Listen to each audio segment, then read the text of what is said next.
Supreme court ने तमाम शैक्षणिक संस्थानों, bus depot, railway station, hospital, सरकारी इमारतों के परिसर से आवारा कुत्तों को हटाने का निर्देश दे दिया है और साथ ही साथ सड़कों से, हाईवे से आवारा पशुओं को हटाने के लिए कहा है। हमारे साथ वकील और पशु अधिकार कार्यकर्ता विकास गौतम है, इनसे बात करते हैं। विकास जी, सबसे पहले तो ये बताइए कि आदेश दिया क्या है सुप्रीम कोर्ट ने? सर, ये एक आदेश दिया है कि जितने भी प्राइवेट इंस्टीट्यूशंस है, चाहे वो स्कूल्स है, चाहे वो कॉलेजेस है, चाहे वो हॉस्पिटल्स है, चाहे वो रेलवे स्टेशन है, बस डिपोट्स हैं, वहां से ये जो पशु हैं, जो डॉग्स हैं, उनको हटाया जाए। उसके अलावा हाईवे के पास से, सड़कों पे से जितने भी जो कैटल्स हैं उनको भी हटाया जाए साथ में साथ। तो ये जो कैटल्स है सर, ये बेसिकली ये तो प्राइवेट एनिमल्स होते हैं, क्योंकि जब इनका दूध निकलना बंद हो जाता है तो लोग उनको आवारा करके छोड़ देते हैं। लेकिन जो डॉग्स है वो पैदा भी वहीं होता है, वही उसकी टेरिटरी है, वो प्यार से सो रहा है। आज तक सुप्रीम कोर्ट में भी कोई ऐसा मुद्दा नहीं आया कि जिसके अंदर किसी डॉग ने काटा हो, ऑल्दो यहाँ पे भी अगर डॉग्स हैं तो। अब उन बच्चों को यही नहीं पता कि कहाँ जाएंगे। उनके खिलाफ एक ऐसा केस था जो मतलब उनको यही नहीं पता। दूसरी बात सर, मैं ये कहना चाहूंगा कि ये जो दिल्ली सरकार है या जो भी सरकार है, जब हम इनको फोन करते हैं कि ये डॉग्स यहाँ पे एक्सीडेंट हो गया है, यहाँ पे ये क्रूअल्टी हो गई है, ये कोई नहीं आता। ये अब मुझे समझ नहीं आ रहा है कितने शेल्टरों में भरेंगे, कितने मासूम जानवर मारे जाएंगे, कितनी बीमारियां फैलेगी। और जब आप डॉग्स को हटाओगे तो वहां पे 100% बंदर आएंगे। नॉर्थ कैंपस एक ऐसा एरिया है कॉलेज का जो रिज एरिया के अंडर में आता है। वहां से जैसे आप कुत्ते हटाओगे वहां पे बंदर आएंगे और ना जाने कितने हॉस्पिटल्स में एडमिट लोग होंगे, कितनी फीमेल्स को काटेंगे, कितने बच्चे को काटेंगे। थोड़ी सी स्पष्टता की कमी है। सुप्रीम कोर्ट ने कहा इंस्टीट्यूशनल एरिया, इसमें क्या क्या चीजें आती है जहां से कुत्तों को हटाया जाना है और कितना समय दिया है? सुप्रीम कोर्ट ने जो समय दिया है, मेरे ख्याल से एक 8 वीक का और एक 2 वीक का समय दिया है, अलग अलग उसके अंदर कंडीशंस के अंदर।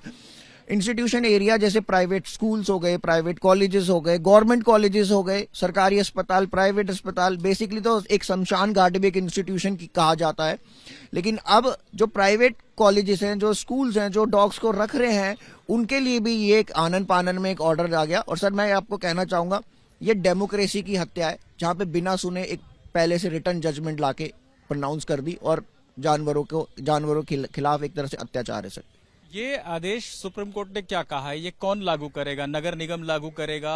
इंस्टीट्यूशन को लागू करना पड़ेगा? किसको लागू करना है ये आदेश? ये सारी स्टेट गवर्नमेंट के ऊपर डाला है कि स्टेट गवर्नमेंट इसमें नोडल ऑफिसर बनाएंगी और उसमें मजिस्ट्रेट को भी अपॉइंट करना पड़ेगा। और जो पेट्रोलिंग, जैसे हाईवेज पे है तो वहां पे पेट्रोलिंग ऑफिसर्स भी होंगे, साइन बोर्ड्स भी लगाने पड़ेंगे। मतलब काफी ज्यादा वाइड इसको कर दिया है ताकि ये इम्प्लीमेंट जल्दी से जल्दी किया जाए। और जो सड़क है, हाईवे, एक्सप्रेसवे या ये जो नॉर्मल जो सिटी रोड्स हैं, उनके लिए भी कहा गया कि वहां से कैटल्स को हटाना है। सर, मैं ये कहूंगा, हाईवेज पे डॉग्स जो हैं या कैटल से वो आते क्यों हैं? या तो उनको अबेंडन किया जाता है, और दिवाली के टाइम पे इतने पटाखे फूटे थे, आप देखोगे रोड पे जो डॉग्स हैं वो भागते हो जा रहे थे। कोई बेचारा हाईवे पे बैठ गया, कोई कहीं बैठ गया, उनको कोई लेके नहीं आया। ये जो ह्यूमन की जो हमारी जो एक्टिविटीज है उसकी वजह से वो रोड पे आया अपने आप को बचाने के लिए। अब वहां से भी हटाया जाएगा।